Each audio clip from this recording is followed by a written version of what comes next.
7. Talk too early. Oh, indaba.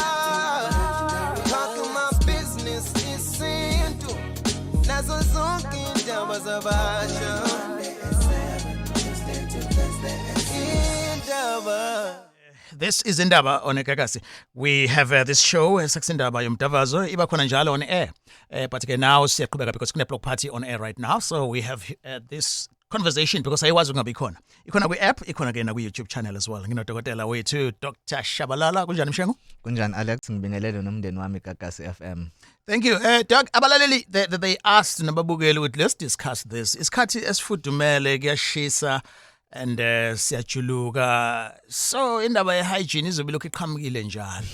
The fact that bekubalula nje ukuthi we do oral kona wonke unyaka, we've had the rains, but now isimo sesishintshile. Let's just talk about izinto okungelula ukuthi utshele umuntu wakho kuzo. Omunye ngeke azabe comfortable nanokuthi khona isimele esiqhamukayo yini, sengiyajuluka yini njalo njalo.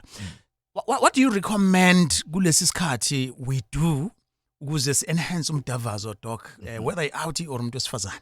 Okay. I-hygiene ibalulekile. I can't stress that enough. Now, i-hygiene ayibalulekile kuphela uma ubuka umuntu wesifazane. Ibaluleke, both parties. Yes. Umuntu wesilisa nomuntu wesifazane. Sure.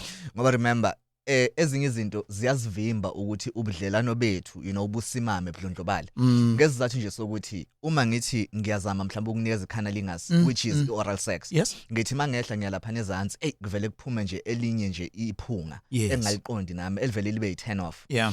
So into ebalulekile in terms of untomzodwa ake siqale ngabantu besifazane, into ebalulekile i-health ibaluleke ongidlula konke when it comes to ukuthi in-nature kantomzodwa, even iphunga lakho untomzodwa lizoba kanjani. Mangikhuluma nge-health ngikhuluma even nange-diet,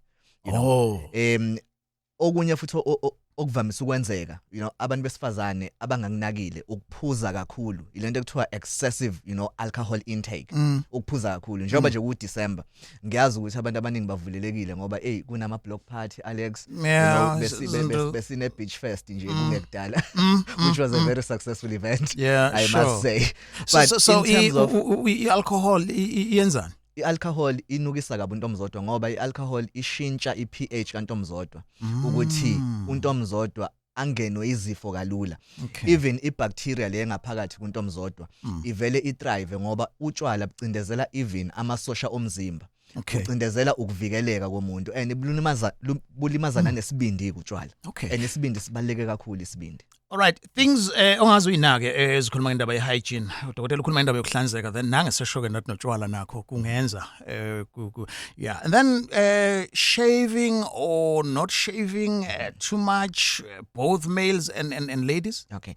Now if you look at shaving, kuya nangokuthi i-shaving cream esetshenziswayo uhlobo kanjani, kuya ngokuthi uma bezosebenzisa lama products lawa angadinga ukuthi ushefe per se. Okay. Kodwa kube ukuthi imaphi wona.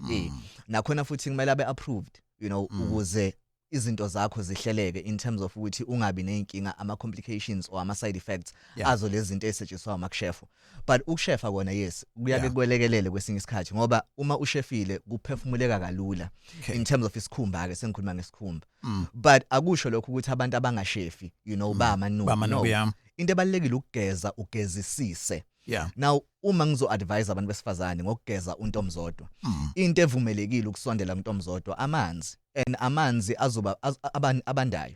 Untomzodwa awudinge kumstima. Amanzi abandayo. Untomzodwa awudinge kumstima. Untomzodwa awudinge kufaka anything lezi zinto ekuthiwa douching. Untomzodwa awudinge kufaka anything when it comes to into ozoyigcoba uthi umnukisa kahle. Ila omlimaza khona. Okay. All right, so lawo manzi awana nsipho, awana shower gel, insipho ayisondeli kuntomzodwa. Amanzi nje ewodwa ebanda. Isingekubuyisela emuva doc. Kahle when kudalwa umuntu, why umsebenzi wezinza zikhona zenzani? Because now you spoke about ukuthi i-preference yomuntu, but nakhona some would remove completely. Makudalwa umuntu Yini umsebenzi wayo? Okay, now if ubuka indaba yezinza, it has to do with ama-androgens. Ama-androgens, ama-hormones lawa asilawulayo thina as abantu besilisa ukuthi sibe nento ekuthiwa ubudoda, bese kuba khona ama-hormones alawula abantu besifazane, you know, ukuthi baba abantu besifazane. But in terms of izinza, remember, akuhlukile nokuthi Alex ungibuza ukuthi indaba sineyinwele ekhanda. Okay, all right. Zenzani inwele ekhanda? Yeah. So izinza zona ziyafana exactly neyinwele ngoba zikhula esikhumbeni, zikhula kuma pores esikhumba. So inhloso yazo per se angeke ngisho ukuthi mhlambe ikhona into medical proven ukuthi izinza zelekelela lana nalana. Okay. But into nje ukuthi sidalwe ngalendlela esidalwe ngayo, silendlela esiyona. Okay. So bese kuzoba khona ke, and now because kuyashisa both males and females doc, khona ukuthi athi umuntu no angifake underwear, angifake lutho, would you advise ukuthi ngokwempilo that's the way to go, because the way ushisa ngayo? I think that's where the concept yama panty liners came from. In terms of which, okay, uma kuzoshisa ngoba vele phela untomzodo uyaphefumula, untomzodo usacreate ama fluids every single day. Yeah. Now i-panty liner yona iyelekelela lapho. So kuya ngokuthi umuntu uyagqoka ipanty noma akagqoki yini. But majority of abantu bayagqoka ipanty ngoba ibenza babe comfortable. But kuya nange type of material yepanty ukuthi likhandwe ngandlela yipi lona ipanty. Uma kuzoba indwangu, remember indwangu iyawabamba amanzi. So kuba khona inkinga uma kuuthi ipanty lendwangu, you know, awulishintshi okanye mhlawumbe awunayo ipanty line. Kuhlukile kunokugqoka ipanty eliyilace noma eliyisilk ngoba leyo material ayivamisile ukwabamba amanzi. Well, amanye aba nylon. So recommend silk. Silk is better. Okay. Silk would be the best material when it comes to ukuvikela ukuthi amanzi angazinzi ngoba iwa absorb wona amanzi. But bottom line is ikhona ke ipanty liner. Inkinga ukuthi ama panty liner ayabenza abantu besifazane babe nama form of ama irritations. Okay. So kuya nangokuthi ke leyo panty liner ikhandwe yipi company, is it FDA approved konke lokho. Guys not wearing ama under? Guys not wearing ama under. Well, for me it's a preference, it's a choice. But kukhona ama under ayinkinga lawa abatswinyayo. Lawa abatswinyayo, lawa abaqinayo. Ngoba lokho kwenza ukuthi amabhola amasende asondele kakhulu emzimbeni. And ngeke ngakhuluma ngathi amabhola angaphandle komzimba for a reason. It's because of the temperature. I-body temperature is too high for amabhola ukuthi asebenze ngendlela right. Okay. So i-under akumele kube i-under ekubambayo, akumele kube i-under ekutswinyayo uma umuntu wesilisa. All right, indaba eGagasini, last week sasikhuluma ngendaba ke communication. As we wrap up now, you've heard ukuthi hlobo lone lama underwears okufanele uwafake, and then sakhuluma about indaba yokushave and okungashave, just nje le hygiene. And how does one tell ukuthi kunesmell kuyena or not?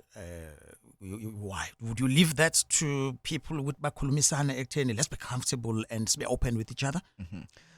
Kuya ngokuthi, you know, umuntu yena uyibuka ngandlela yipi ngoba mina for instance uma ngizozwa ukunuka ongekho right okuqhama kuntomzodwa, immediately I will tell lo muntu ukuthi no konke engizwayo la engekho right. Ngoba manje uma ngizongena kuyena angazi noma une infection noma kanayo infection. Ukuyivikela kuya nangalokho, but into ebalekile ukuthi uma uzozwa into ekuthiwa i-fishy odor, fishy, sometimes lo fish kuya kube ngazathi ubolile kwesinye isikhathi ngendlela, you know, esiba simbi ngakhona ismell. So uma kuzoba ismell esikanjalo, then definitely kumele usukumele leso smell akusisi smell esinormal. Uma kuzoba khona ismell esihambisana ne-discharge, i-discharge ingaba yellow, ingaba green, ingaba, you know, umbala wakhona uhluka ngazathi uba brownish. Uma nje leyo discharge inuka ihambisana naso leso smell leso, then sekuyi-infection leyo until proven otherwise. So ukuyivula nje indaba ye communication ukuthi sikhulume ngoba kumele sinakelane sivikelane as well. Ukukhuluma yikona okubalekile. Ukhuluma ungathumela iVN, ungathumela i-text message, khuluma nje nomuntu khona izozwakala kahle. Siyabonga kakhulu dokotela. Yabonga. Sure, indaba eGagasini. All right, sakusindaba. So we'll see you again next week as well, same time on the app and on the YouTube channel Gagasi. Special open line on Mondays at 7. Talk to Alex. Indaba. Talking my business is into. Nazo zonke indaba zabasha. Indaba.